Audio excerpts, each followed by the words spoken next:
ಹೋಗಿ ಅಲ್ಲಿ ಇಷ್ಟಲಿಂಗಾನಂದ ಮುಕ್ತಿ ಭಕ್ತಿಯ ಸಾಮ್ರಾಜ್ಯವನ್ನು ಬೇಡಿಕೊ ಅಂತ ಹೇಳಲು.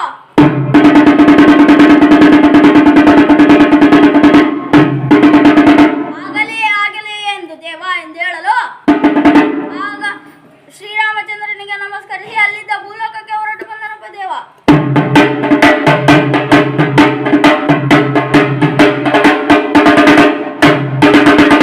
ಅಲ್ಲಿ ಶ್ರೀರಾಮಚಂದ್ರನು ತನ್ನ ಪರಮ ಭಕ್ತನಾದ ಮುದ್ದು ಮಾರುತಿಯ ಬಂದುದನ್ನು ಕಂಡು, ನನ್ನ ಸದ್ಭಕ್ತನಾದ ಮುದ್ದು ಮಾರುತಿಯೇ, ನಿನಗೆ ಯಾವ ಆಭರಣವು ಬೇಕೆಂದು ಕೇಳಿಕೊ ಎಂದು ಹೇಳಲು ಆಗ ಆಂಜನೇಯ ಕುಮಾರನು, ಹೇ ಗುರುದೇವ, ನನಗೆ ಯಾವ ಆಭರಣವೂ ಬೇಡ ಎಂದು ಹೇಳಲು ಆಗ ಶ್ರೀರಾಮಚಂದ್ರನು ತನ್ನ ಪರಮ ಭಕ್ತನಿಗೆ ಯಾವ ಆಭರಣವು ಕೊಡಬೇಕೆಂದು ಮನದೊಳಗೆ ಆಲೋಚಿಸಿ ತನ್ನ ಕೊರಳಲ್ಲಿದ್ದ ಕಂಸ ಎಂಬ ಮಣಿಯನ್ನು ಕಿತ್ತುಕೊಟ್ಟನು.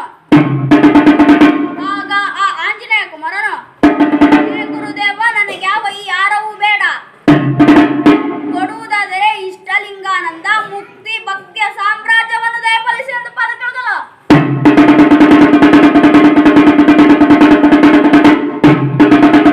ಆಗ ಶ್ರೀರಾಮಚಂದ್ರನು ಇಷ್ಟಲಿಂಗಾನಂದ ಮುಕ್ತಿ ಭಕ್ತಿಯ ಸಾಮ್ರಾಜ್ಯವನ್ನು ದಯಪಾಲಿಸಬೇಕೆಂದರೆ ನರಾವತಲ್ಲಿರುವನು, ದೈವಸ್ವದಲ್ಲಿದ್ದಾಗ ಮಾತ್ರ ಅದನ್ನು ಪಾಲಿಸಲು ಸಾಧ್ಯ ಎಂದು ಹೇಳಲು ಆಗ ಆಂಜನೇಯ ಕುಮಾರನು, ಹೇ ಗುರುದೇವ, ನಿಮ್ಮಿಂದ ಕೊಡುವುದಾದರೆ ಏನಾಯಿತು, ಅದನ್ನು ಸಾಧಿಸುವ ಮಾರ್ಗವನ್ನಾದರೂ ಸೂಚಿಸು ಎಂದು ಹೇಳಲು ಆಗ ಶ್ರೀರಾಮಚಂದ್ರನು, ಆಂಜನೇಯ ಕುಮಾರನೇ, ಅದನ್ನು ವಸಿಷ್ಠರ ಬಳಿಗೆ ಹೋದರೆ ತಿಳಿಸುತ್ತಾರೆ ಎಂದು ಹೇಳಲು ಹಾಗೇ ಆಗಲಿ ಎಂದು ಶ್ರೀರಾಮಚಂದ್ರನಿಗೆ ನಮಸ್ಕರಿಸಿ ಅಲ್ಲಿದ್ದ ವಸಿಷ್ಠರ ಆಶ್ರಮಕ್ಕೆ ಬರಲಾಗಿ ವಸಿಷ್ಠ ದಿವ್ಯ ಜ್ಞಾನಿ ಮಹರ್ಷಿಯು ಆಂಜನೇಯ ಕುಮಾರನು ಬಂದುದನ್ನು ಕಂಡು, ಆಂಜನೇಯ ಕುಮಾರನೇ, ಇಷ್ಟಲಿಂಗಾನಂದ ಮುಕ್ತಿ ಭಕ್ತಿಯ ಸಾಮ್ರಾಜ್ಯವನ್ನು ಬೇಡಿಕೋಬೇಕೆಂದರೆ ಪಂಪಾವರ ಹೇಮಕೂಟಕ್ಕೆ ಹೋಗಿ ತುಂಗಭದ್ರೆಯಲ್ಲಿ ಸ್ನಾನ ಮಾಡಿ ಸ್ನಾನಮಡಿಯನ್ನುಟ್ಟು ಪದ್ಮಾಸನ ಹಾಕಿಕೊಂಡು ಅಘೋರವಾದ ತಪಸ್ಸನ್ನು ಆಚರಿಸಲು ಅವನ ತಪಸ್ಸಿಗೆ ಮೆಚ್ಚಿದ ರುದ್ರನು ಹೇಗೆ ಬರುತ್ತಾನಿದ್ದೆಂದರೆ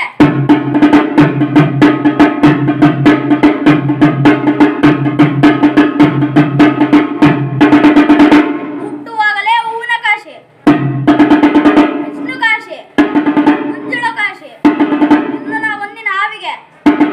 ಆಗ ರುದ್ರನು ಪ್ರತ್ಯಕ್ಷನಾಗಿ, ಆಂಜನೇಯ ಕುಮಾರನೇ, ನನ್ನನ್ನು ಕುರಿತು ತಪವನ್ನು ಆಚರಿಸಲು ಕಾರಣವೇನೆಂದು ಕೇಳಲಾಗಿ ಆಗ ಆಂಜನೇಯ ಕುಮಾರನು, ಹೇ ಗುರುದೇವ, ಇಷ್ಟಲಿಂಗಾನಂದ ಮುಕ್ತಿ ಭಕ್ತಿಯ ಸಾಮ್ರಾಜ್ಯವನ್ನು ದಯಪಾಲಿಸಿ ಎಂದು ಪಾದ ಕೆಳಗಲು.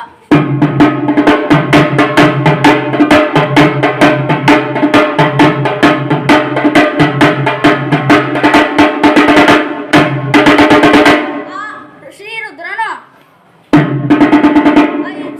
ಆಂಜನೇಯ ಕುಮಾರನಿಗೆ ಇಷ್ಟಲಿಂಗವನ್ನು ಕರುಣಿಸಿ ಅದನ್ನು ಈ ತ್ರಿಕಾರದಲ್ಲಿ ಪೂಜಿಸುತ್ತಾ ಹೋಗು ಎಂದು ಹೇಳಲು ಹನುಮಂತ ವಜ್ರಕಾಯ ಚಿರಂಜೀವಿ ಅದರ ಮೇಲೆ ಶ್ರೀರುದ್ರನ ಪರಮ ಭಕ್ತ ಮಹಾರುದ್ರ ಹಾಗೆ ಹಲವು ಸಮ್ಮುಖಗಳು ಕಳೆದಿರಲು ಗೌತಮ ಮುನಿಯ ಆಶ್ರಮದಲ್ಲಿ ಒಬ್ಬ ಶಿವಯೋಗಿಯು ಇಷ್ಟಲಿಂಗವನ್ನು ಕರುಣಿಸಿ ಅದನ್ನು ಎಷ್ಟು ಹುಡುಕಿದರೂ ಸಿಗದೇ ಇದ್ದಾಗ ಗಟ್ಟುಗದ್ದನಾಗಿ ಪ್ರಾಣವನ್ನು ಕೊಡಲು ಸಿದ್ಧನಾಗಿದ್ದನು. ಆಗ ಪಾರ್ವತಿ ಪರಮೇಶ್ವರರು ಈಶ್ವರರು ಪ್ರತ್ಯಕ್ಷನಾಗಿ ಆ ಶಿವಯೋಗಿಗೆ ಇಷ್ಟಲಿಂಗವನ್ನು ಕರುಣಿಸಿ ಆ ಶಿವಯೋಗಿಗೆ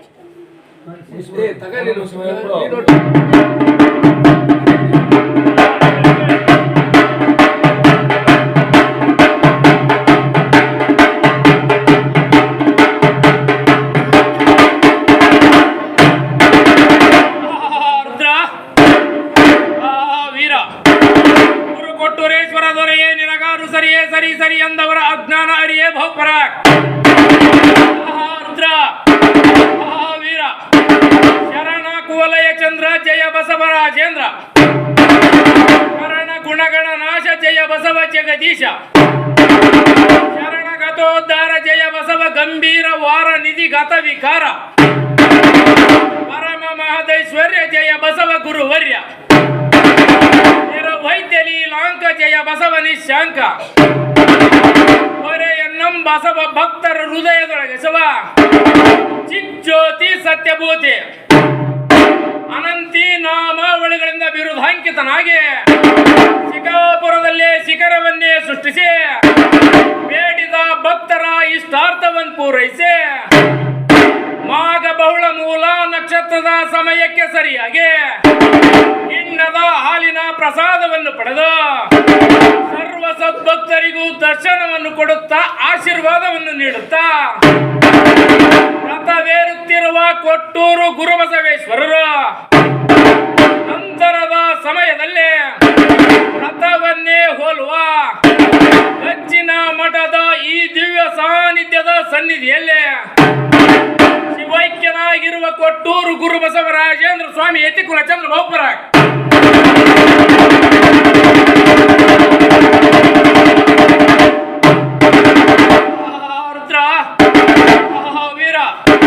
ಕೈಲಾಸಪತಿಯಾದ ಪರಶಿವನ ಅಪ್ಪಣೆಯನ್ನು ಪಡೆದ ನಮ್ಮ ಶ್ರೀ ವೀರಭದ್ರ ದೇವರ ದುರುಳನಾದ ದಕ್ಷಿಣ ಯಾಗ ಮಂಟಪಕ್ಕೆ ಬಂದು ದಕ್ಷಿಣ ರುಂಡವನ್ನೇ ಕತ್ತರಿಸಲು ಇದನ್ನು ಕಣ್ತುಂಬಿಕೊಂಡ ದಕ್ಷ ಬ್ರಹ್ಮನ ಹೆಂಡತಿಯಾದ ಪ್ರಸೂತ ದೇವಿಯು ಕೂಡಲೇ ಶ್ರೀ ವೀರಭದ್ರ ದೇವರಿಗೆ ತನ್ನ ಶರಗೊಡ್ಡಿ ಬೇಡಿದಳು ಹೀಗೆಂದು: ಹೇ ದೇವ ಕರುಣಾಮೂರ್ತಿಯಾದ ಶ್ರೀ ವೀರಭದ್ರನೇ, ನಾವು ಮಾಡಿರುವುದು ಮಹಾಪಾಪ ಸರ್ವಾಪರಾಧ.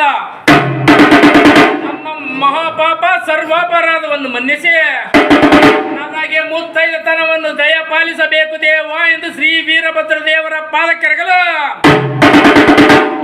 ರುದ್ರ ವೀರ ಕೂಡಲೇ ಶ್ರೀ ವೀರಭದ್ರನು ದಕ್ಷ ಬ್ರಹ್ಮನ ಹೆಂಡತಿಯಾದ ಪ್ರಸೂತಿಯ ಆ ವರ್ತನೆಯನ್ನು ಕಂಡು ನಿಂತ ನಿಲುವಿನಲ್ಲಿ ತನ್ನ ನಿರ್ಧಾರವನ್ನೇ ಬದಲಿಸಿ ದಕ್ಷ ಬ್ರಹ್ಮನ ಹೆಂಡತಿಯಾದ ಪ್ರಸೂತ ದೇವಿಯ ಮಾಂಗಲ್ಯವನ್ನು ರಕ್ಷಿಸಬೇಕೆಂದು ದಕ್ಷನು ಯಜ್ಞಕ್ಕೆ ಆಹುತಿ ಕೊಡಲೆಂದು ತಂದಿರುವ ಟಗರುಗಳು ಅಲ್ಲೇ ಇರುವುದನ್ನು ಕಂಡು ಅದೇ ಟಗರಿನ ರುಂಡವನ್ನೇ ಕತ್ತರಿಸಿ ದಕ್ಷನ ರುಂಡವಿಲ್ಲದ ಮುಂಡಕ್ಕೆ ಹಚ್ಚಿ ದಕ್ಷ ಬ್ರಹ್ಮನಿಗೆ ಪ್ರಾಣ ಭಿಕ್ಷೆಯನ್ನಿಟ್ಟನು. ಪ್ರಾಣದಾನವನ್ನು ಮಾಡಿದನು. ಪ್ರಾಣದಾನದಿಂದ ಎಚ್ಚರನಾದ ದಕ್ಷನು ಅಹಂಕಾರದಿಂದ ಮುಕ್ತನಾಗಿದ್ದನು. ಅಹಂಕಾರದ ಮದದಿಂದ ಇಳಿದು ತಿಳಿಯಾಗಿದ್ದನು.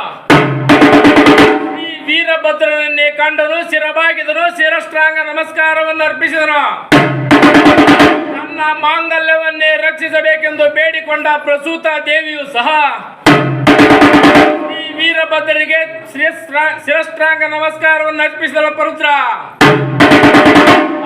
ರುದ್ರ ವೀರ ಕೂಡಲೇ ದಕ್ಷನು ಹಾಗೂ ದಕ್ಷ ಬ್ರಹ್ಮನ ಹೆಂಡತಿಯಾದ ಪ್ರಸೂತಿಗೆ ಆಶೀರ್ವದಿಸಿದ ಶ್ರೀ ವೀರಭದ್ರನು ದಕ್ಷನು ಹಾಗೂ ದಕ್ಷ ಬ್ರಹ್ಮನ ಹೆಂಡತಿಯಾದ ಪ್ರಸೂತ ದೇವಿಯು, ಹೇ ದೇವ, ನಮ್ಮಿಂದ ನಾವು ಮಾಡಿರುವ ತಪ್ಪಿನ ಅರಿವಿಗಾಗಿ ನಾವೀರ್ವರು ನಿನ್ನ ಸೇವೆಯನ್ನು ಮಾಡಿಕೊಂಡು ಹೋಗುತ್ತೇವೆ ದೇವ ಎಂದು ಕೇಳಿಕೊಳ್ಳಲು ಕೂಡಲೇ ಶ್ರೀ ವೀರಭದ್ರನು ಅವರ ಆಸೆಯನ್ನು ನಿರಾಸೆ ಮಾಡದೆ, ಹೇ ದಕ್ಷನೇ, ನೀನು ಇನ್ನು ನನ್ನ ಸೇವೆಯನ್ನು ಮಾಡುವುದಾದರೆ ನನ್ನ ಬಲಬದಿಗೆ ನೀನಿದ್ದು ನನ್ನ ಎಡಬದಿಗೆ ನಿನ್ನ ಹೆಂಡತಿಯಾದ ಪ್ರಸೂತಿಯು ಇರಬೇಕೆಂದು ಆಜ್ಞಾಪಿಸಿದನು.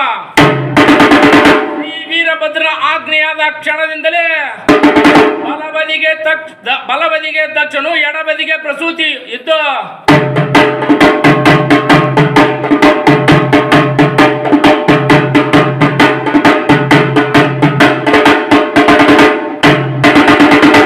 ವೀರಭದ್ರನ ಸೇವೆಯನ್ನು ಮಾಡಿಕೊಂಡು ಹೋಗುತ್ತಿರುವುದನ್ನು ಕಂಡಿರಬಹುದು, ಕಾಣುತ್ತಿರಬಹುದು. ಪರುದ್ರ ಶರಣು ಎಂದು ಬಂದವರಿಗೆ ಕಾಯುವ ಗುಣ, ವಿರುದ್ಧ ಬಂದವರಿಗೆ ಸಂಹರಿಸುವ ಗುಣ ಶ್ರೀ ವೀರಭದ್ರನಿಂದ ಬಂದ ಬಳುವಳಿ. ಹರ ಕೊಲ್ಲಬಹುದು, ಗುರು ರಕ್ಷಿಸಬಹುದು ಎಂಬ ನಾಣ್ಣುಡಿಯನ್ನು ದಿಟ ಮಾಡಿ ತೋರಿಸಿದ ಕೊಟ್ಟೂರು ಕೋಟೆ ಪೂರ್ವದ ಶ್ರೀ ವೀರ ವೀರಭದ್ರ ಸ್ವಾಮಿ ಕಡೆ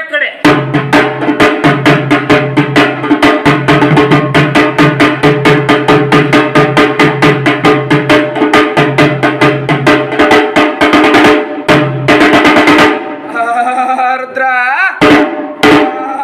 ವೀರ ಅರಹ ಓಂ ನಮಃ ಶಿವಾಯ ಅರಹ ಓಂ ನಮಃ ಶಿವಾಯ ಗಜಾನನಂ ಭೂತಗಣಾದಿಸೇವಿತಂ ವದನೋ ಜಂಬು ಫಲಸಾರು ಪಕ್ಷಿತಂ ಉಮಾಸುತಂ ಶ್ಲೋಕ ವಿನಾಶ ಕಾರಣಂ ನಮಾಮೇ ಶ್ರೀ ವಿಘ್ನೇಶ್ವರ ಪಾದ ಪಂಕಜಂ. ರುದ್ರ ಆಕಾಶಕ್ಕೆ ಏಣಿ ಹಾಕಿದವರಿಲ್ಲ, ಭೂಮಿಯನ್ನು ಅಗೆದ ಬಗೆದ ತಳಪಾಯ ಕಂಡವರಿಲ್ಲ, ಉರಿಯುವ ಸೂರ್ಯನಿಗೆ ಬೆಂಕಿ ಹಚ್ಚಿದವರಿಲ್ಲ. ನಮ್ಮ ಶ್ರೀ ಗುರು ಕೊಟ್ಟೂರು ಬಸವೇಶ್ವರನನ್ನು ವಿರೋಧಿಸಿ ಜಗದೊಳಗೆ ಬದುಕಿ ಉಳಿದವರಿಲ್ಲ.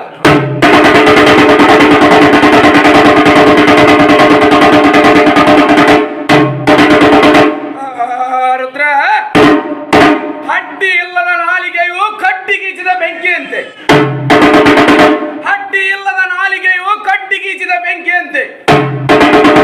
ಮಲರೇ ರುದ್ರ, ಒಬ್ಬರೇ ರುದ್ರ, ಈಚಿದ ಬೆಂಕಿಯು ಮನೆ ಬೆಳಗುವಂತಿರಬೇಕೆ ಹೊರತು ಮನೆ ಉರಿಯುವಂತಿರಬಾರದು. ರುದ್ರ ಹಿಟ್ಟುಣ್ಣ ಬಾರದ ಮಡಿಕೆ ಇದ್ದರೇನು ಮನೆಯೊಳಗೆ,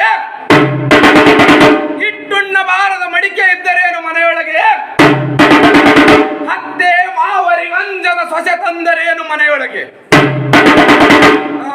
ರುದ್ರ ವೀರ ಉಲ್ಲಾಸಭರಿತವಾಗಿರುವ ಎಲ್ಲ ಜನಾಂಗಗಳೇ ಸಲ್ಲು ಗುಲ್ಲು ಮಾಡದೆ ಅತ್ತ ವಿತ್ತ ಗಮನ ಕೊಡವದೆ ಇತ್ತ ಗಮನ ಬಿಟ್ಟು ಕೇಳಿರಿ.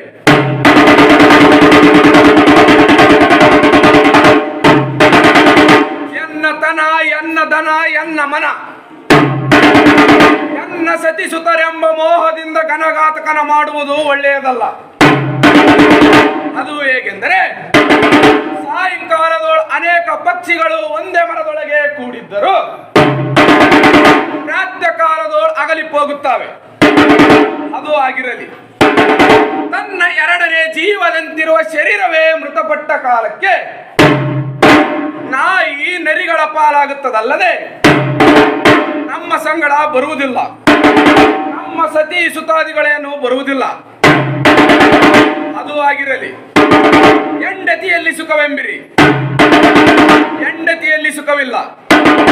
ಹೆಂಡತಿಗೆ ಅತಿ ಪ್ರೀತಿಯಿಂದ ಕಂಡದನ್ನು ತಂದು ಕೊಟ್ಟು ದಿಂಡೆತನದಿಂದ ಉಣಬಡಿಸಿದರೆ ಗಂಡನೇ ಇತ್ತ ಬಾಯೆಂದು ಕರೆಯುತ್ತಾಳೆ. ಇಲ್ಲವಾದರೆ ಮಂಡ ಬಾಯಿರನೇ ಹೋಗೆನ್ನುತ್ತಾಳೆ.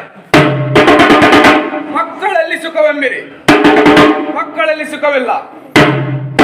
ಮಕ್ಕಳಿಗೆ ಅತಿ ಪ್ರೀತಿಯಿಂದ ಹಾಲು ತುಪ್ಪಗಳಿಂದ ಉಪಚರಿಸಿ ಮದುವೆ ಮುಂಜಿಗಳನ್ನು ಮಾಡಿದರೆ ಅತಿ ಪ್ರೀತಿಯಿಂದ ಪಿತನೇ ಇತ್ತ ಬಾಯೆನ್ನುತ್ತಾರೆ.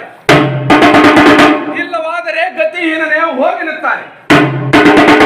ಬಂಧುಗಳಲ್ಲಿ ಸುಖವೆಂಬಿರಿ, ಬಂಧುಗಳಲ್ಲಿ ಸುಖವಿಲ್ಲ.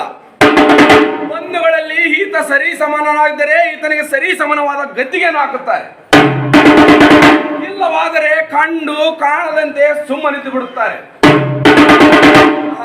ರುದ್ರ ಇಂಥವುಗಳನ್ನು ಮೋಹಿಸದೆ ಕನಕ ಭಂಡಾರವು ಕನ್ನಡಿ ಒಳಗಿನ ಗಂಟೆಂದು ತಿಳಿಯಬೇಕು.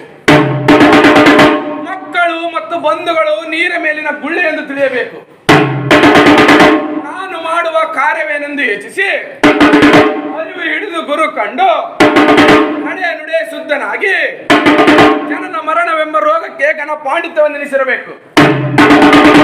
ಇವುಗಳನ್ನು ತಿಳಿಯದೆ ಹೆಣ್ಣೆನದು ಹೊನ್ನೆನದು ಮಣ್ಣೆನದು ಎದ್ದು ಬಡಿದಾಡುವ ಬಾಯಿ ಬಡುಕರನ್ನು ನರಕದಲ್ಲಿ ಬಿಡುವನೇ ನಮ್ಮ ಕರಿಕಾಳಿಂಗ ರುದ್ರ.